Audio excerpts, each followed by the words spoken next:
1번인데 우리나라 헌법 개정에 따른 정부 형태의 변화입니다. 정부 형태인데 우리가 헌법할 때 할 거예요. 헌법할 때. 우리 몇 공화국이에요? 우리나라는 지금 몇 공화국? 몇 공화국이에요? 알아요? 6공화국이죠. 현재 6공화국이에요. 몇 번 헌법을 바꿨냐면 9차 개헌했습니다. 9차. 재헌부터 1, 2, 3, 4, 5, 6, 7, 8, 9차까지. 9차까지. 그래서 우리가 이제 나중에 헌법할 때 이제 배우겠지만 이 공화국은 유일하게 의원 내각제. 1, 3, 4, 5, 6은 대통령제. 이렇게 해서 이제 구성되겠죠. 그 다음에 대통령 단임제로 바꾼 게 바로 9차 개헌입니다. 6공화국. 그래서 헌법 이제 과정 보면 1공화국은 재헌헌법 있고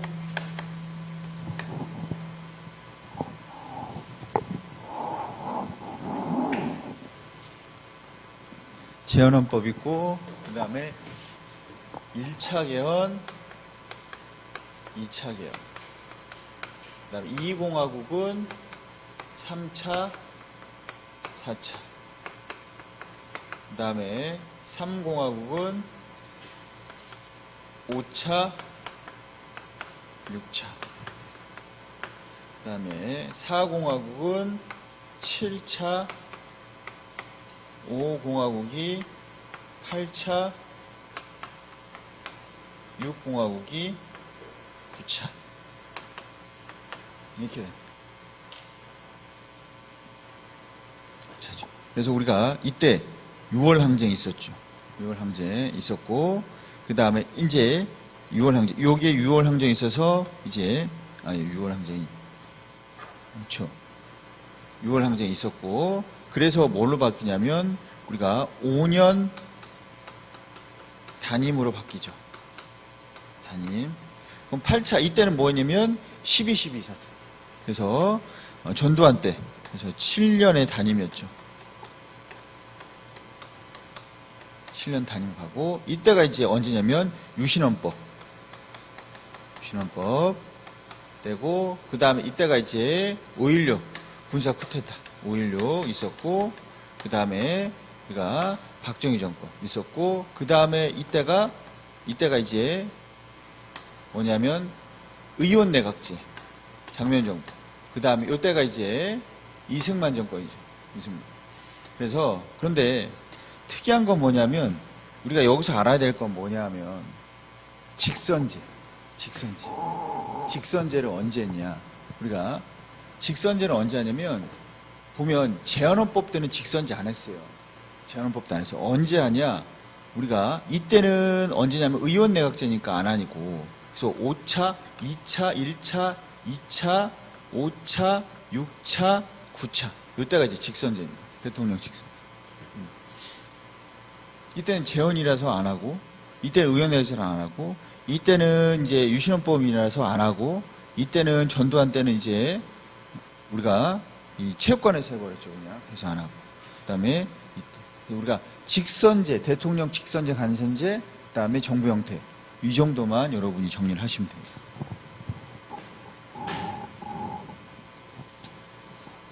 보시면 충분히 알 수가 있습니다. 1번 하시고 그 다음에 뒤로 가서 3번 갑니다. 3번에 보면 기억, 니은 정부 형태죠. 정부 형태 기억은 국민이 의회 행정부를 뽑습니다. 그럼 뭐냐면 이게 대통령제죠. 전형제인 걸로 보면 니은은 의원 내각제입니다. 그러면 사법권의 독립은 공통점이에요. 왜? 둘 다 삼권 분립이에요. 둘 다 삼권 분립인데 둘 다 기본적으로 삼권 분립, 현대는 다 삼권 분립이에요. 그런데 로크는 근대잖아. 현대는 삼권 분립인데 대통령제는 의원 내각제보다 좀 더 권력 분립형이고 그 다음 의원 내각제는 대통령제도 좀 더 융합형이고 당연히 입법부, 행정부, 사법부 이렇게 나눠져 있겠지만, 하지만 사법부가 독립돼서 확실히 떨어져 나간 건 둘 다의 공통점입니다. 그 다음에 대통령 의회가 제출한 법률안 제출 거부권, 법률안 거부권, 그 다음에 내각을 겸직 가능하고 법률 제출할 수 있죠. 자, 그래서 이제 3번 되고, 대통령 임명할 경우 행정부 인사에 대한 동의 승인, 그래서 동의권, 임명동의권, 타향소추권, 그 다음에 불심을 행사할 수 있기 때문에 내각은 의회 요구에 민감하다. 그래서 이걸 다른 말로 뭐라고 하냐면, 내각은 의회의 신임에 의존한다. 똑같은 말이에요. 내각은 의회의 요구에 민감하다. 내각에 대해서 의회는 불신임권을 행사했다. 다 똑같은 말이에요. 불신임권을 행사하니까 신임에 의존하는 거. 만약에 불신임하면 다 사퇴하거든. 그래서 우리가 내각은 의회의 신임에 의존한다. 내각은 의회 요구에 민감하다. 그 다음에 내각에 대해서 의회는 불신임권을 행사할 수 있다. 다 같은 맥락에서 생각하시면 됩니다. 자, 그 다음에 5번입니다. 5번. 17대 선거에서 1인 1표였습니다. 그런데 1인 2표로 바뀌었어요. 그러면 일단 군소 정당의 난립을 방지한다. 왜냐하면 1인 2표가 되면 정당 비례투표가 이제 진행되기 때문에 작은 정당도 이제 진출할 수 있게 됐어요. 그래서 군소 정당 난립을 방지하는 것은 아니고, 그 다음에 정당의 민주적 운영을 제고한다. 정당의 민주적 운영을 우리가 제고한다. 이거 1인 2표는 정당의 민주적 이념을 제고하는 거하고 상관이 없고, 또 정당 투표가 이루어지면 우리가 정당에 종속되니까 이것도 직접적으로 1인 2표제로 바뀌면서 그 취지로 우리가 인정할 수 있는 내용이 안 되죠. 3번. 직접 선거는 당일, 직접 평등은 그 취지 중에 직접적인 요인이 됩니다. 그 다음에 비례대표 명부에서 후보자를 직접 선택할 수 있는 건 아니죠. 후보자는 정당이 정합니다. 3번이고. 그 다음에 6번입니다. 6번 보시면, 일단 이거 보시면 의원 내각제입니다. 의원 내각제고, 그 다음에 보시면 지금 300석 중에 과반 의석을 차지한 정당이 없어요. 그러면 다수당이 없습니다. 다수당이 없으면 연합해야 돼요. 그럼 첫 번째, 행정부 수반은 의회를 해산할 권한을 갖는다. 수상, 행정부 수반은 의회를 해산할 권한을 갖죠. 자, 의회는 뭘 가지고 있어요? 의회는 내각 불신이. 그 다음에 행정부는 뭘 가지고 있어? 행정부 수반이 하겠죠. 뭘 해요? 의회 해산.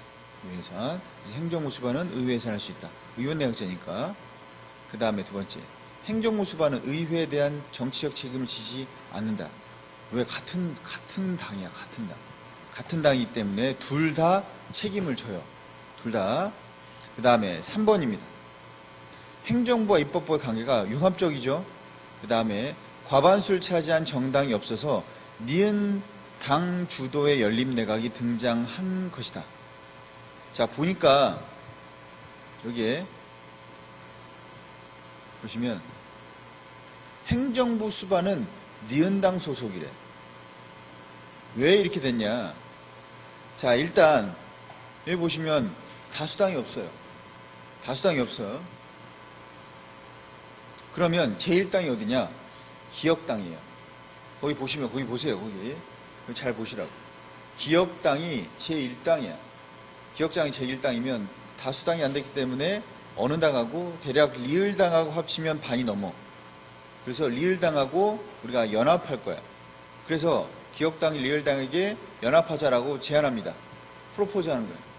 그러면 리을당이 오케이 하면 기역 리을이 우리가 연합하는데, 그걸 우리가 리을당이 거부할 수 있어. 거부하면 그 다음에 우리가 자격을 가진 것은 니은당이죠. 그럼 니은당이 리을에게 프로포즈하고 여기서 오케이 하면 니은 리을이 합친 거예요. 그래서 니은에서 수상이 나왔다는 얘기는 니은하고 리을이 합쳤다는 얘기예요. 니은하고 리을이. 자, 이렇게 해서 우리가 니은과 리을이 합쳤습니다. 그래서 니은당 주도의 연립내각이라고 우리가 볼 수 있고, 그 다음에 8번입니다. 8번을 보면 지역구 선거구 수 500개고 의원 정수 500개. 그럼 선거구 한 명당, 선거구 하나당 한 명이죠. 그러면 소선거구제, 다수대표제. 이거 가지고 우리는 소선거구제다, 중대선거구제 알 수 있어요. 비례대표는 선거구 하나, 의원 정수 50명. 그래서 전국을 하나의 선거구로 해서 50명 뽑습니다. 우리가 총 A국의 선거구는 몇 개예요? A국의 선거구는 몇 개예요? A국의 선거구는 몇 개예요? 응? 501개. 총 선거구, 지역구 500개, 비례대표 선거구 1개. 그래서 501개. 네? 그래서 A국의 선거구는 총 501개입니다. 그 다음에 그러면 지역구에는 결선 투표로. 자, 보시면 지역구는 단순 다수 대표제. 비례대표는 정당 총 득표수에 비례해서. 그러면 지역구에는 결선 투표 할 필요가 없죠. 단순 다수니까. 두 번째, 다당제보다 양당제 가능성이 더 높다. 지금 다당제보다 양당제. 왜냐하면 지역구 우리가 단순 다수로 하니까 우리가 다수당 출연이 수월하고, 그 다음에 양당제가 좀 더 수월하죠. 수월합니다. 그래서 우리가 보시면 다당제보다 양당제일 가능성이 좀 더 높은 편이라고 볼 수가 있습니다. 그 다음에 두 번째 보면, 세 번째 보면 정당별 총 의석수가 정당 투표율만으로 결정된다. 정당별 총 의석수는 지역구에서의 후보자에 대한 선거하고 그 다음에 비례대표 방식으로 우리가 이루어지게 됩니다. 그래서 두 가지가 같이 이루어지게 되죠. 그 다음에 네 번째, 지역구 선거에서 현직 의원보다 정치 신인 당선 가능성이 더 높다. 당연히 지역구는 단순 다수니까 알던 사람, 있던 사람, 그 다음에 큰 정당의 후보자가 훨씬 더 유리합니다. 그래서 정답은 2번 가시면 되고, 2번입니다. 2번. 표 가나에 들어갈 적절한 겁니다. A는 행정부가 법률안을 제출할 수 있는가 해서 예했어요. 의원 내각제. B는 대통령제. 그러면 사법권 독립은 둘 다. 예, 나가 돼야 되겠죠. 나. 의회 의원 행정부 감독 겸직할 수 있는가? 겸직할 수 있으려면 A가 예가 돼야 돼. A가. 그 다음에 두 번째.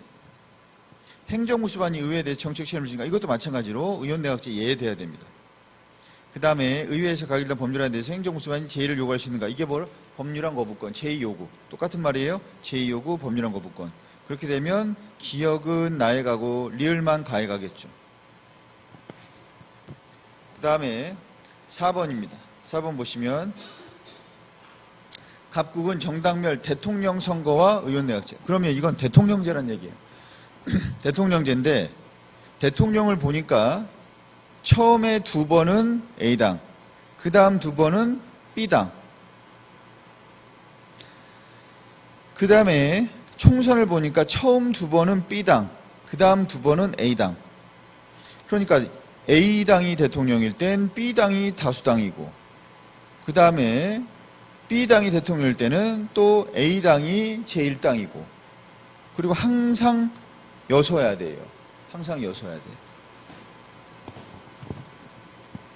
그러면 정권 교체가 빈번하게 이루어졌다? 2번씩 했잖아. 2번씩. 그러니까 빈번하다고 할 수는 없죠. 2번씩 했잖아. 연속해서 매년 바뀐 것이 아니고. 니은 91년에 비해서 2003년은 다당제 구도.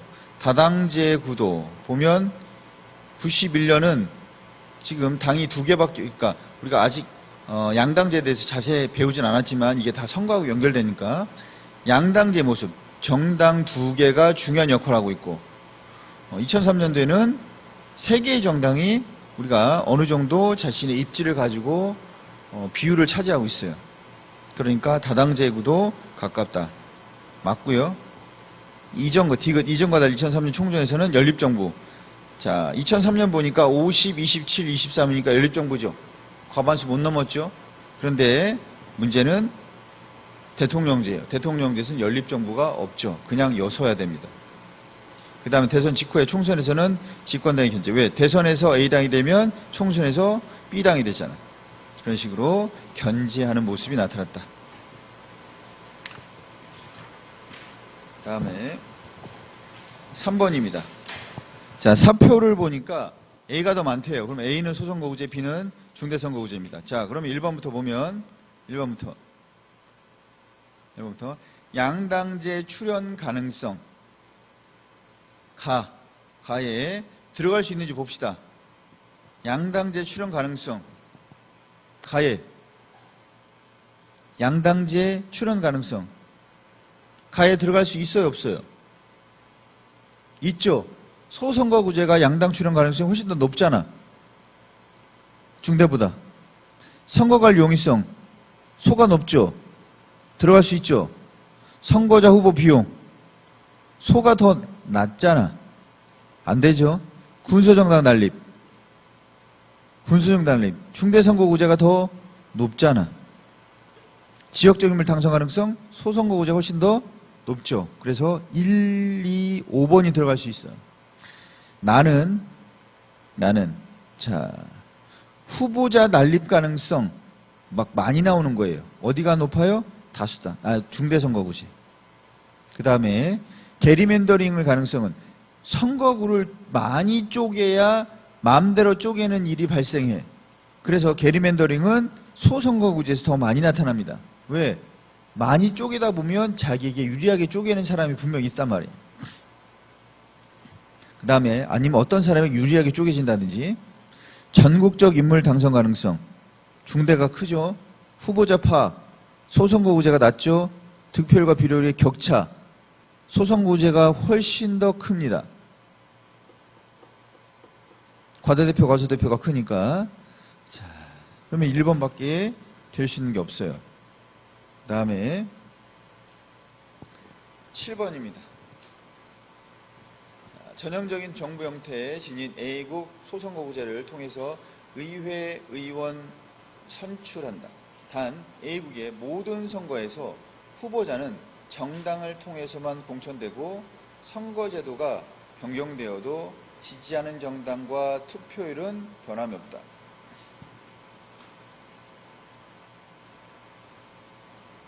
그러면 1번 봅니다. 갑을당과 달리 병당은 과대대표되었다. 지금 득표율, 의석률을 봐야 되는데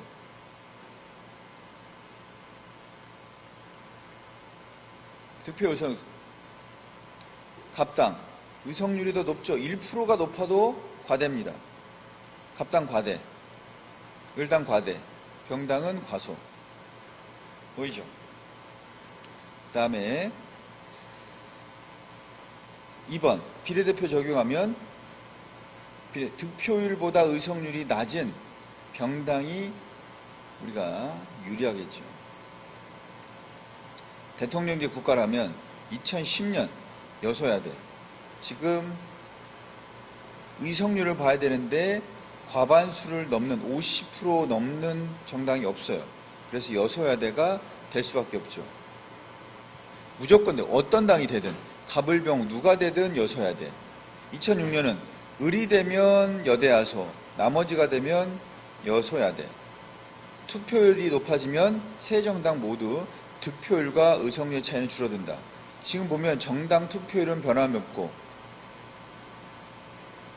정당과 투표는 변함이 없다. 그 다음에 각 선거에서 후보자는 정당을 통해서 공천되고 선거제도가 변경되어 지지하는 정당과 투표는 변함없다. 지지하는 정당이 변화가 없기 때문에 우리가 그대로일 수도 있고 아니면 달라질 수도 있는데 줄어든다고 볼 수는 없죠. 왜? 투표율이 높아진다고 해서 줄어드는 건 아니야. 그건 모르지. 그래서 줄어든다는 것은 우리가 확정 지을 수 없어요. 줄어들 수 있고 사실은 뭐 변하는 게 없으니까 그대로일 가능성도 더 많습니다. 정답은 3번. 자, 이렇게 해서 우리가 자료를 분석해서 푸는 거니까 여러분들이 좀 연습을 하셔야 되고, 자, 이제 우리가 정당, 이익집단, 시민단체 갑니다.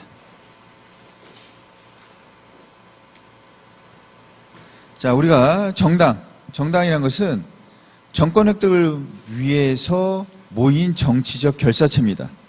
45페이지 테마 7입니다. 정당은 여러 가지 이제 정치사회화도 하고, 정치사회는 정치에 관한 것을 알려주는 거예요. 지식과 정보를. 뭐, 우리가 정책이 어떻다, 아니면 어떤 후보자는 뭐를 한다, 국가가 이런 걸 한다, 이런 것들을 다 알려주는 거예요. 알려주기만 하면 정치사회입니다. 그 다음에 후보자 선출하죠. 각각 후보자를 배출합니다. 후보자 배출하고, 정치 참여하고, 여론 형성하고, 그 다음에 의회 정치의 능률적 운영. 뒤에 가서 우리가 상임위원회라든지 교섭단체 역할을 통해서 의회 정치가 효율적으로 운영됩니다. 그래서 정당이 있음으로 인해서 의회 정치가 정당들의 대표가 모여서 의회 의원들이 모여가지고 협의를 하면 300명, 500명, 1300명, 어느 나라는 뭐 3000명이 모여서 회의를 해야 되는데 그럴 필요 없이 정당끼리 모이면 4개 정당, 5개 정당, 6개 정당, 8개 정당만 모여서 우리가 정당의 대표가 모여서 회의를 하니까 우리가 의회가 다 모일 필요가 없어서 효율적이다. 그 다음에 정부와 의회의 매개 역할을 한다. 어디서? 당정협의회에서. 정당에는 대통령도 있고 국회의원도 있고 그 다음에 장관도 있어요. 그래서 정당이 이런 행정부와 의회를 매개하기도 합니다. 자, 뒤로 가면 이제 정당 제도인데,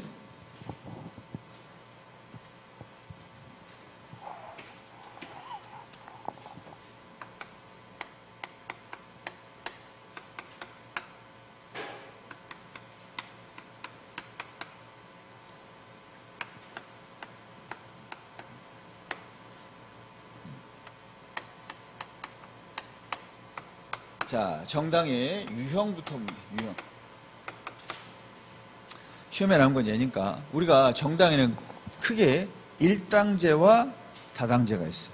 일당제와 복수정당제, 일당, 그 다음에 2개 이상 복수정당제. 일당제는 말 그대로 그냥 당 하나밖에 없는 거예요. 당이 사실은 하나가 아니고 8개, 10개, 30개가 있어도 항상 하나의 정당에서 정권을 계속 놓지 않고 있는 거예요. 만약에 북한 같은 경우 노동당이 있어도 다른 당이 있어도 항상 노동당에서 대표가 나와. 그러면 다른 당은 있으나 마나. 그럼 일당제. 자, 그래서 일당제가 있고 나머지 복수정당제. 그러면 우리가 필요한 건 복수정당제입니다. 복수정당제에서 양당제가 있고 다당제가 있어요. 그러면 양당제는 2개의 정당이 정권 교체를 합니다. 미국처럼 민주당 아니면 공화당. 미국에는 대통령은 민주 아니면 공화입니다. 한 번도 다른 당이 나온 적이 없어요. 한 번도. 그런데 문제는 미국에는 정당이 많아. 사회당, 녹색당, 환경당 많습니다. 10몇 개가 넘는데 그래도 우리가 대통령은 민주 아니면 공화입니다. 그래서 양당제예요. 다당제는 우리가 2개 정당이고 얘는 2개 이상, 3개 이상의 정당이 각각의 지지율과 의석률을 가지고 있습니다. 그러니까 예를 들어서 이런 거예요. 48%, 51%. 얘는 양당제예요. 그런데 하나는 53%, 22%, 21%. 얘는 다당제예요. 그런 식으로 우리가 어느 정도 여러 당이 어느 정도의 비율을 가지고 있으면 다당제고 2개의 정당에서 정권 교체가 이루어지면 양당제. 자, 얘도 마찬가지입니다. 장점이 뭐냐면 일단 2개밖에 없어. 그래서 파악이 용이해. 비교가 용이합니다. 파악이나 비교가 용이해요.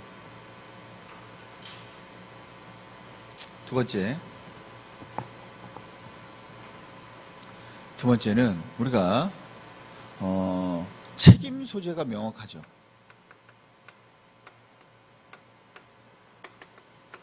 왜? 둘 중에 하나는 과반수가 될 가능성이 높으니까. 그러면 자기가 책임져야지. 책임 소재가 높습니다. 그만큼 다수당 출연이 훨씬 더 얘보다 훨씬 더 수월하니까 연립할 필요 없고, 그 다음에 여대 야소될 가능성도 높고, 책임 소재가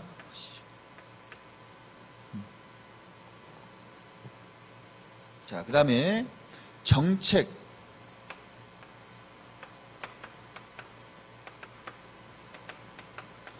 집행의 좀 더 수월할 수 있어요. 왜? 한쪽이 이제 다수당을 이제 돼버리니까, 다수당 될 가능성이 높아버리니까, 항상 우리가 양당제를 하는 나라에서 의원 내각제면 무조건 다수당 출연이죠. 그러니까 거기서 의회와 행정부를 장악하게 되고, 이제 대통령제에서는 여대야소냐 여소야대냐에 따라서 조금 더 다르긴 한데, 정책 집행이 좀 더 수월하다. 이런 측면에서 이제 접근해 볼 수 있고, 그 다음에 뭐 국민적 요구에 민감하다. 왜? 무조건 이제 다수당이 나오니까 요구에 민감하다.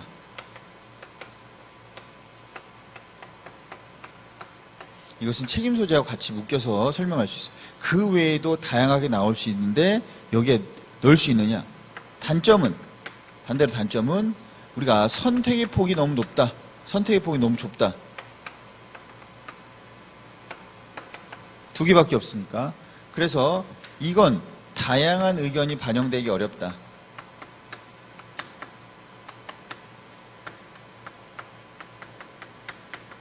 어렵다. 그 다음에 독재나 횡포가 일어날 가능성이 높다. 다수당 횡포.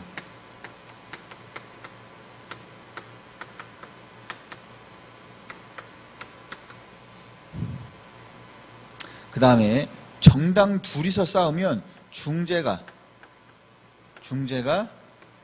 어렵다. 중재가 어려워. 대표성. 뭐든지 넣을 수 있어요. 대표성이 높다. 뭐예요? 양당제지. 왜? 양당제지. 왜냐하면 두 개 정당밖에 없으니까 하나는 우리가 다수당이 될 테고 아니면 다수를 얻을 테니까.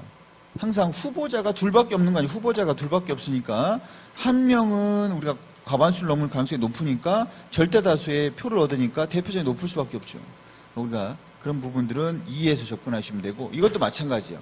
다당제의 장점은 그냥 얘의 단점이 변한 거예요. 얘의 단점을 극복한 게 다당제. 그러면 선택의 폭이 당연히 높고, 그 다음에 다양한 의견이 반영될 수 있고,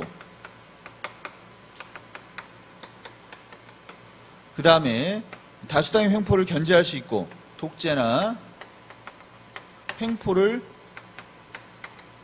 견제할 수 있고, 자, 중재가 수월하다. 뭐보다? 얘보다는 중재가 수월하다. 그 다음에 단점은 말 그대로 간 거예요. 비교. 그러니까 여러 개가 나오니까, 여러 당이 있으니까 비교라든지 이런 것들이 파악이 좀 더 낮고, 책임 소재가 불분명하고, 그 다음에 정책 집행에 어려움이 있고, 군소정당,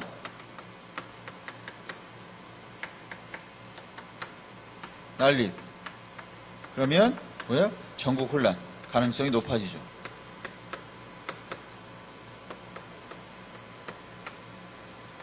이게 다당제일 때 모습입니다. 그래서 우리가 양당제든 다당제든 하나의 장단점만 정리해놓고 나머지는 이제 뒤집으면 되니까. 그래서 정당제 여러 가지 유형의 장단점에 대해서 봤고, 나머지 내용들 한번 쭉 읽어보세요. 읽어보시면 되고, 거기 평화적인 정권 교체는 뭐냐면 막 서로 야합하고 막 밀실하고, 왜냐면 정당이 여러 개면 서로 막 야 이번에 내가 도와줄게, 니네가 우리 도와줘, 우리 서로 나중에 합치자, 이렇게 야합 같은 거 한단 말이에요. 그런데 정당이 두 개면 할 필요가 없죠. 한 명은 무조건 다수당이 되니까, 둘밖에 없으니까 둘이 야합하면 누가 되는 거야. 그래서 이런 것들이 이제 평화적인 정권 교체라는 것은 뭐냐, 누군가는 다수가 되니까, 누군가는 과반수가 넘으니까 인정할 수밖에 없다는 얘기예요. 그 다음에 이익집단 시민단체 갑니다. 이익집단 시민단체는 우리가 개괄적으로 같이 정치집단이라고 해서 같이 정리해서 봅니다. 자, 정당, 시민단체, 이익 집단이.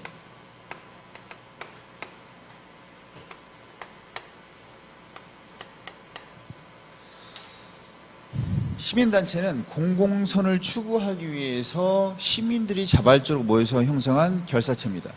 이익집단은 자신들의 특수한 이익을 위해서 우리가 자발적으로 모인 결사체입니다. 그래서 세 개 다 자발적으로 모여서 만든 공통점이에요. 결사체입니다. 정치적 결사체, 모여서 만들었다고. 그리고 세 개 다 정치 집단으로 정책 결정에 영향력을 행사합니다. 어디에? 정책 결정에. 그리고 세 개 다 여론을 형성하고 의제를 설정하고 이런 거 논의할 주제 이런 거에 대해서 논의합시다. 설정하고 정치 사회화하고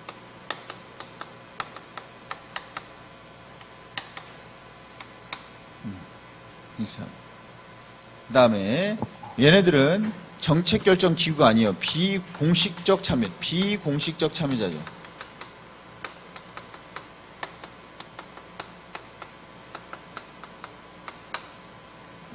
그 다음에 이익을 다 표출합니다. 이익 표출. 이거 해달라, 저거 해달라. 정당은 그들의 표를 얻기 위해서 이거 해달라, 저거 해달라. 시민단체는 공공선이라든지 환경이나 경제를 위해서 이거 해달라, 저거 해달라. 요구하고 이게 바로 뭐 정책적 영향력을 행사하는 거고 이익집단은 자신의 이익을 위해서. 그 다음에 이것을 뭐 하기도 해요? 이것을 집약하기도 합니다. 집약은 뭐냐면 정리하는 거예요. 수렴. 정리해서 정책결정기구에 요구하는 것들이죠. 자, 정권 획득, 공공선, 이익집단은 자신의 이익 추구. 그래서 정당은 정권 획득 위해서 다수의 지지를 얻어야 되고 시민은 공공선이니까 둘 다 공익을 추구합니다. 둘 다. 시민단체와 그 다음에 정당은 공익을 추구합니다. 공익 추구. 공통점. 또 다양한 분야에 관심이 많습니다. 포괄적 관심, 포괄적 영역에서 활동해. 하지만 이익집단은 자신들의 특수한 이익, 그 다음에 제한적이죠. 활동이 자신들의 이익과 관련된 영역만 제한적입니다.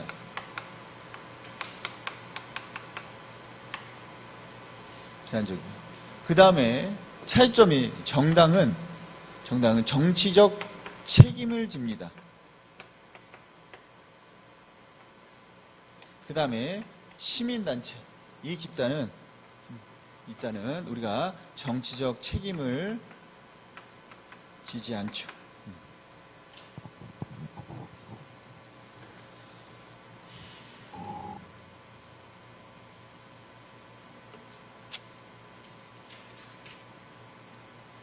자, 그 다음에 여론정치와 정치문화입니다.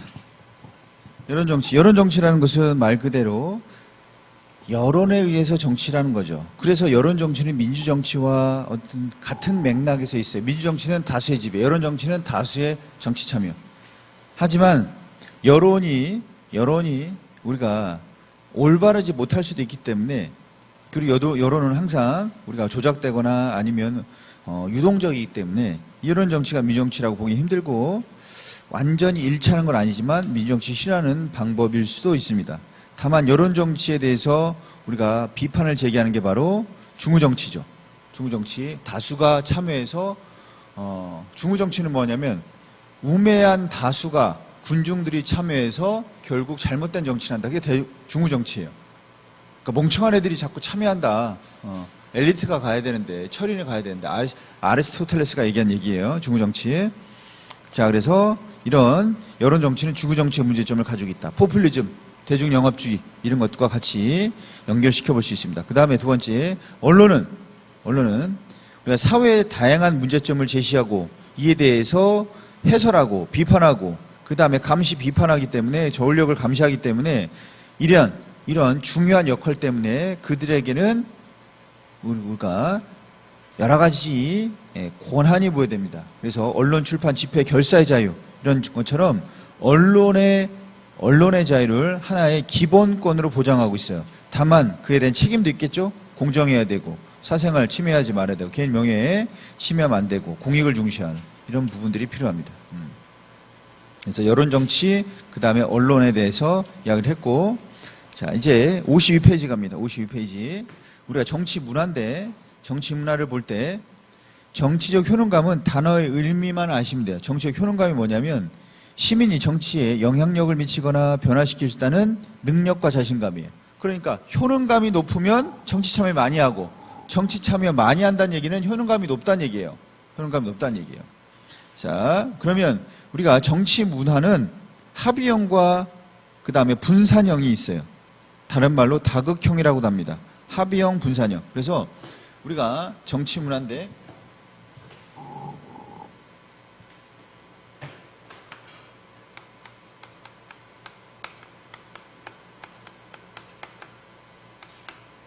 자, 합의형, 그 다음에 분산형 또는 다극형. 얘는 뭐냐면 분포에 따라서. 합의형은 뭡니까? 우리가 정책에 대해서 찬성하는지 반대하는지에 대해서 우리가 숫자, 비율 우리가 찬성, 반대라고 봅시다.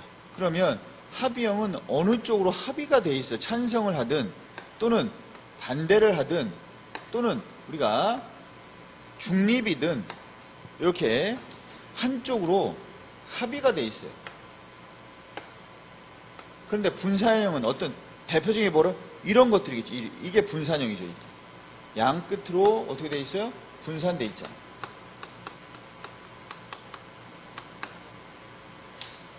이건 어느 정도 합의가 돼 있고. 정책을 결정하기 좀 수월하죠. 반대하니까 안 하면 되고 찬성하니까 하면 되고 설득해서 움직이면 되니까.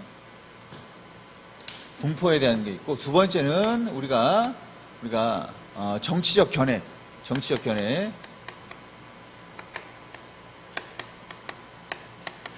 이거 정견이라고 하는데 정치적 견해에 따라서 우리가 뭐로 나오냐면 향리형이라고도 하는데 말이 좀 어려워서 우리가 고향할 때 그 향자예요. 그래서 뭐라고 하냐면 지방형이라고 합니다. 지방형 또는 또 신민형, 백성과 신하 이런 식으로. 그 다음에 참여형.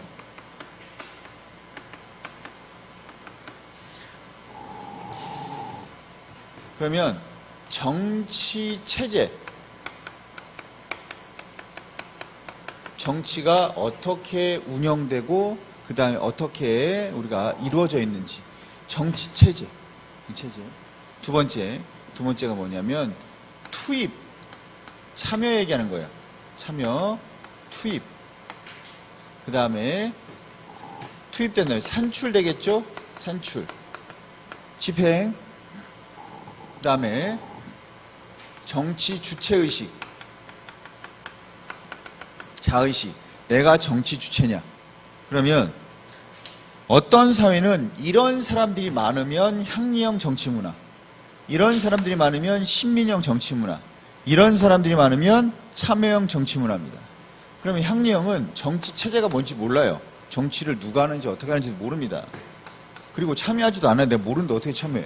그 다음에 집행돼도 뭐가 집행되지도 몰라요. 그냥 옛날에 우리 일제 치하처럼 뭐라고 하면 그냥 가만히 있다 나중에 당합니다. 그 다음에 당연히 주체의식도 없죠. 나는 그냥 몰라, 나하고 정치란 건 관련이 없는 거야 라는 사람이 많다는 얘기예요. 옛날 전통적인 사회, 전근대적 사회. 그 다음에 두 번째, 신민형은 정치 체제에 대해서 알아. 정치를 어떻게 하는지 알아. 하지만 내가 하는 게 아니야. 내가 하는 게 아니라서 투입도 안 하고 그 다음에 주체의식도 없어요. 다만 집행되면 그걸 따라가긴 합니다. 그래서 마치 신민형, 따라간다. 일방적으로 따라가는. 그래서 이건 뭐냐면 권위주의 사회.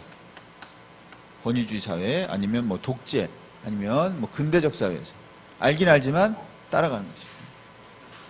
그 다음에 참여형은 다 있어요. 정치에도 알고, 그래서 투입, 참여하고, 따르고, 내가 정치 주체라는 의식도 있어요. 이건 뭐예요? 현대민주주의.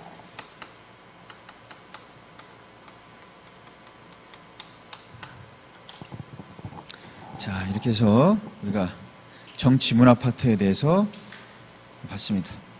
쉬었다가 이제 테마 9 헌법 들어가도록 하겠습니다.